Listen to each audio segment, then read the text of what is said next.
আমাৰ যিসকল গৃহিণী আছে তেওঁলোকে যিমান কাম কৰি আছে এই সমাজ গঢ়াৰ কাৰণে এগৰাকী গৃহিণীয়ে ভাত বনায় তেওঁ শেফৰ এজন প্ৰফেশ্যনেল শেফৰ কাম কৰি আছে হয়নে তেওঁ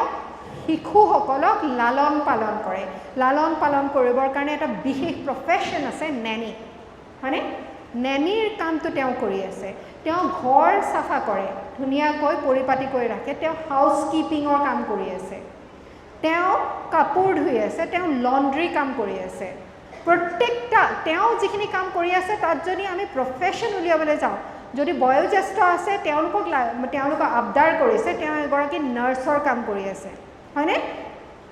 প্ৰত্যেকটো প্ৰফেশ্যনৰ কাৰণে যদি আমি প্ৰফেশ্যনেল হায়াৰ কৰোঁ